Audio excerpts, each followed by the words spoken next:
graphisme. Bonsoir Jean-Paul Gaultier. Bonsoir. Merci beaucoup d'être avec nous en direct ce soir sur Europe 1.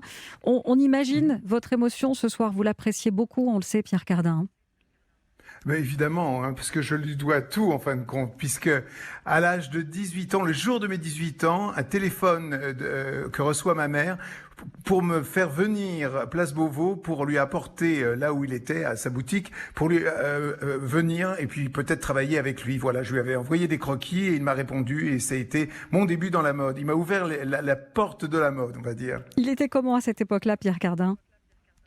Ben, il était super créatif, quoi. Il a toujours été, il a continué jusqu'au bout d'ailleurs, je dois dire. Il avait vraiment le cœur à l'ouvrage, jusqu'à ses 98 ans. À l'époque, il faisait plein de choses. C'était juste au moment, si vous voulez, où l'espace Cardin allait s'ouvrir, c'est-à-dire l'endroit, le théâtre que l'on connaît, et un lieu où il présentait aussi du design. Il faisait à la fois donc la mode, le design. Il était ambassadeur. Il était plein de choses à la fois. Ce n'est pas seulement dans le domaine de la haute couture.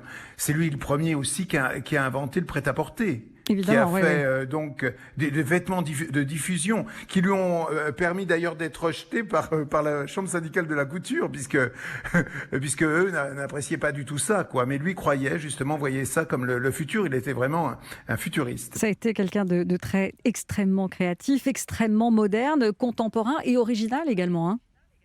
Original et d'avant-garde. Moi, je me souviens, une des choses que peu de personnes savent, c'est, il avait fait dans les années, alors là, 65, 66 à peu près, ce qu'il appelait la cardine. C'était une robe et c'était fait un peu le système, vous voyez, du gaufrier avec le moule à gaufres et dans lequel, donc, il y avait une espèce de sculpture interne.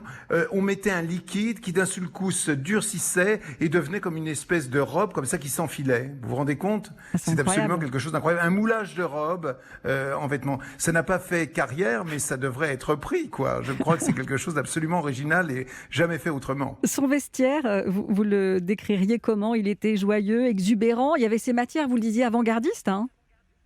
Ah, mais totalement avant-gardiste et très, en même temps très sobre et très dépouillé. Je me souviens qu'une fois j'avais fait des croquis et tout, il m'avait dit il faut enlever les petits détails et tout, laisser garder l'idée essentielle. Ce sont les copieurs qui font des petits détails qui n'ont aucun intérêt. Donc il faut faire la pureté et tout. Mais il trouvait des nouvelles lignes, des nouveaux matériaux.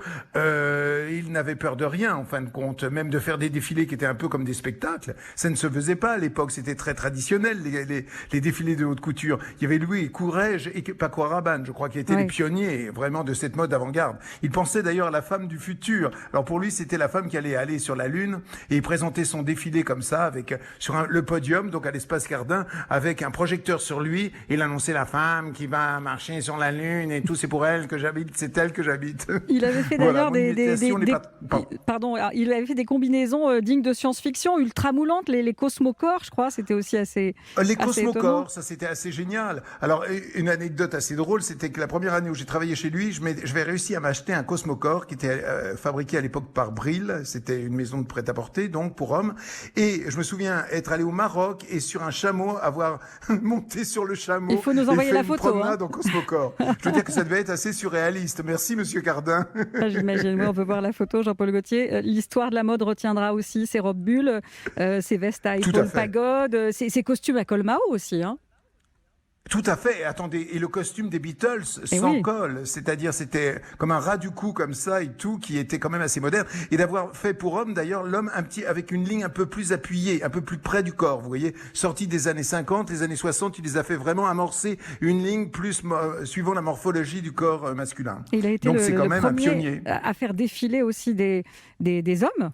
À l'époque, ça se faisait pas du tout. À faire défiler des hommes, il y avait quelquefois même quelqu'un qui voyait, oui, une ouverture comme ça. Aussi mannequin japonais avec Hiroko Bergower, aussi mannequin une indienne aussi. Je me souviens à l'époque où j'y étais, il y avait une indienne et tout, et c'était bien parce que c'était un melting pot. Et d'ailleurs, c'était la même chose au studio, là où je travaillais et tout, où dessinais, notamment pour les licences et des lunettes. Là, j'avais fait plein de lunettes, je me souviens pour lui. Eh bien, on était chaque personne, chaque assistant était d'une nationalité différente. Donc on était huit nationalités différentes à travers le monde. Dans la série Précurseur, vous parliez du Japon, il a importé l'art de vivre japonais qui aujourd'hui, on connaît bien cet art de vivre, mais lui il l'a fait vivre dans ses collections, il a été le premier je crois. Oui, il a été le premier, et tout à fait, à l'inscrire, comme plein d'autres choses d'ailleurs. Il a inscrit aussi d'autres choses dans un mode de vie, si on peut appeler ça un mode de vie, tout au moins le design, et puis aussi, on va dire aussi Maxime. Alors là, l'anecdote est assez drôle pour Maxime, c'est qu'une fois, dans les années fin 60, il avait donc révolutionné la mode masculine avec son costume cintré, sans col et simplement, alors comme un smoking, mais simplement on dépassait le col roulé, un col roulé blanc au lieu de la chemise avec la cravate. Il s'est fait interdire l'entrée de Maxime. Le fameux restaurant tard, de la rue Royale, Maxime. voilà, qu'il a ensuite racheté parce qu'il était aussi gastronome. Il en est devenu propriétaire, je crois, en 81. Il a développé la marque dans le monde Exactement. entier. Oui, il avait énormément de casquettes pour rester dans la casquette de la mode dans un premier temps. Vous en parliez, il a organisé des coups médiatiques aussi, un défilé dans le désert de Gobi, un autre sur la place rouge de Moscou. Il a habillé aussi des stars. Très rapidement, si vous voulez, que la mode, le défilé entre autres, c'était quelque chose plutôt pour la promotion et la publicité, en fin de compte pour, si vous voulez, pour la signature et pour la marque, vous voyez. Donc toujours trouver des endroits extravagants. Je me souviens à l'époque où j'y étais, mais ça il l'a jamais fait, mais c'était une idée à la limite qui irait très bien avec maintenant. C'était de faire un seul défilé par an. Vous voyez, un défilé qui ferait automne, hiver, printemps, été, tout ça à la fois. Et je trouve que c'était pas une mauvaise idée du tout, mais il ne l'a jamais mise au point. Mais toujours, il lançait des choses comme ça, toujours dans la recherche et la curiosité perpétuelle et toujours avec et cette indépendance qui était très importante aussi pour lui, hein. Oh ben c'est ça, c'est-à-dire que vraiment, si vous voulez, il m'a ouvert la porte de la mode, mais la porte aussi sur la liberté, le fait de faire en fin de compte ce en quoi on croit, essayer et de le réaliser. Ça a été vraiment ça. Son goût aussi pour le théâtre et le spectacle. Et maintenant, je me rends compte que moi aussi, et ben voilà, j'ai fait même un spectacle et tout moi-même. Et en fin de compte, je suis ses pas tout à fait quand même, parce que je n'ai pas son talent de pouvoir tout faire. Lui, c'était vraiment en plus un homme d'affaires, un ambassadeur et un académicien. Et oui, voyez-vous, effectivement. Tout ça, il avait lui-même, je crois, cousu son épée, ou il y a une histoire comme ça, non? Il avait brodé. C'est ça, il avait brodé. Ouais. Brodé, c'est ce que je voulais dire. Oui. Son épée d'académicien. Et il avait fait celui de Marguerite Yourcenar aussi. Également. Dans la mode aujourd'hui, Jean-Paul Gaultier, que reste-t-il de la pâte Pierre Cardin ?